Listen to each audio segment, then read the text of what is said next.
Buenos dias and welcome to La Platica. And today we have a humble leader, the top education leader in the country, Richard Carranza. Very humble beginnings in the barrios of Tucson.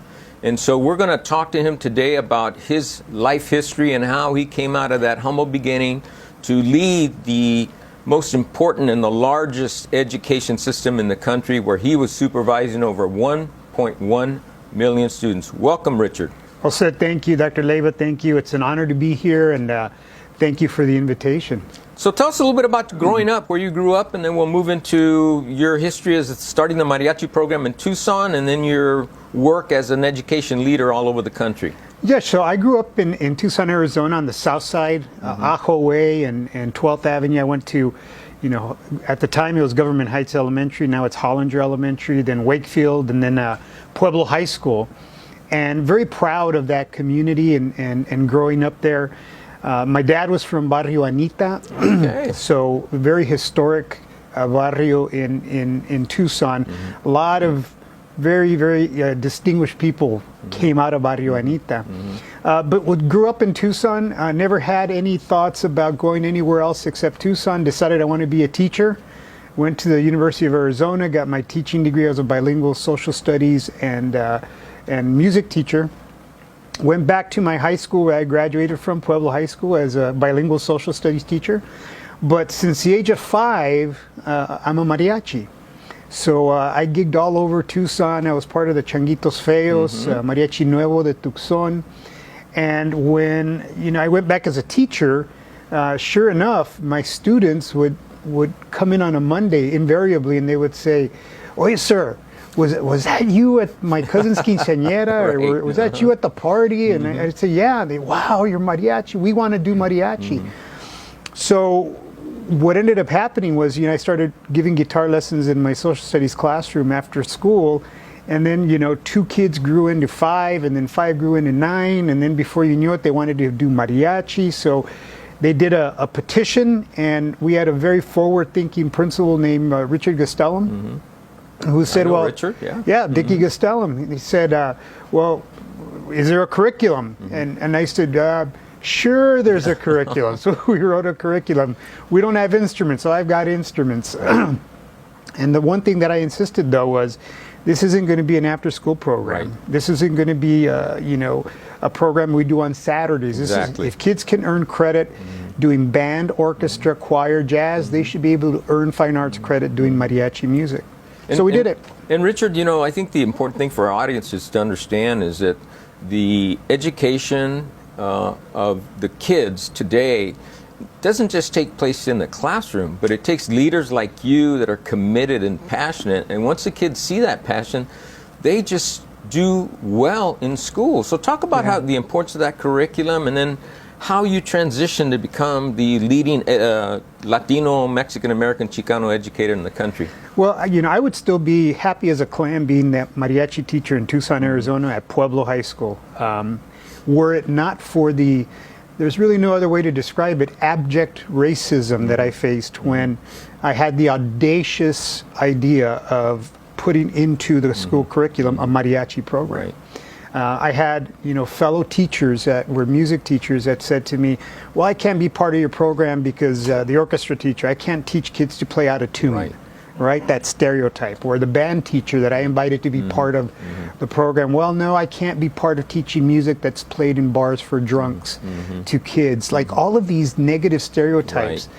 And it became very clear to me that if they were saying this to me, who is a credentialed teacher, who is a colleague of theirs, what do they say to kids in a school that's 96% Chicano? So all of those fights led me to get to a place where I decided that I can have an impact in my classroom, in my program, but to have a bigger systemic change, I need to be able to have more authority to make those kinds of changes.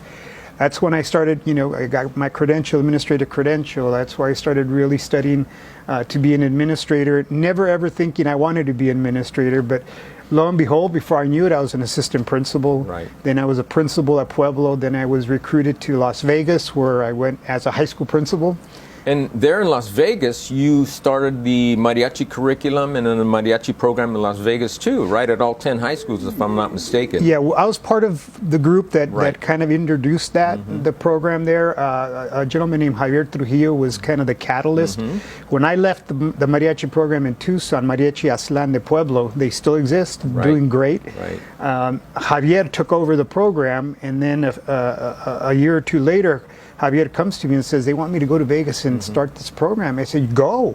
That's what it's all about, planting the seeds, and going. And then I end up in Vegas, and before you know it, I'm a region superintendent. Then I get recruited to San Francisco as a deputy, and then I become the superintendent, San Francisco Unified School District. Then I get recruited over to Houston, where I was superintendent of the Houston Independent School District. Now, for a lot of our residents and our people that are watching today, you may not know what a superintendent does, but during the floods in Houston, Richard Carranza did the best he could to keep the schools open. So then you moved on to the largest system. Talk about your time in New York City and as the first Mexican-American chancellor of the New York City schools, and probably a lot of people don't know what that means. So tell us a little bit about that. Well, yeah. So during the time that I was the leader of the school system in New York City, every day New York City was in session. 1 out of 300 residents of the United States were sitting in a New York City classroom. Wow. That's how big it was. And my job was to be in charge of all things education in New York City.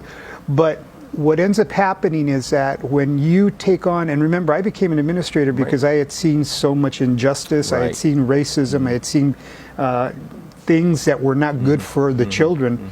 So when I went to New York City, I was very clear, I'm coming to fight for kids.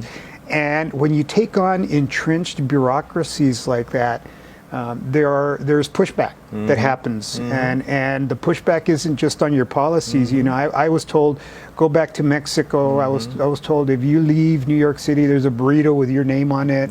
You take your hits.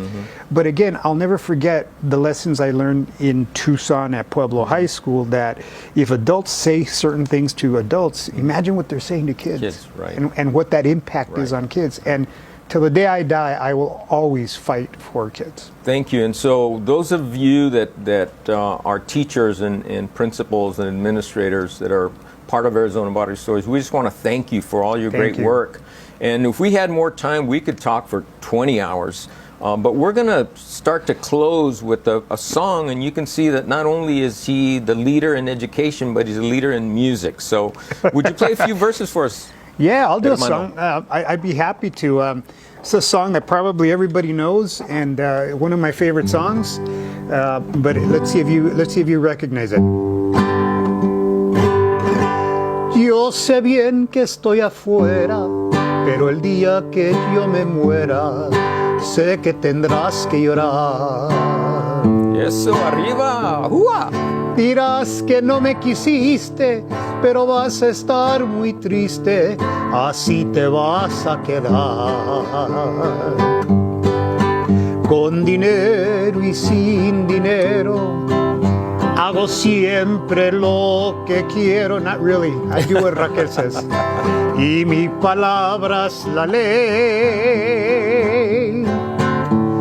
No tengo trono ni reina, ni nadie en quien me comprenda, pero sigo siendo el rey. So for those of you that have joined Arizona Barrio Stories, we want to, in La Platica, bring you stories about education and leaders and to show you how they have impacted students. And we have here the top education leader that has impacted millions of students, yet he remembers his humble beginnings as an Arizona barrio in Tucson. So we want to thank Richard for being here with us today, and hasta pronto, and we'll see you in our next Platica. Con dinero y sin dinero, hago siempre lo que quiero, y mi palabra es la ley. No tengo trono ni reina, Échale, Richie. ni nadie en quien me comprenda, pero sigo siendo el rey.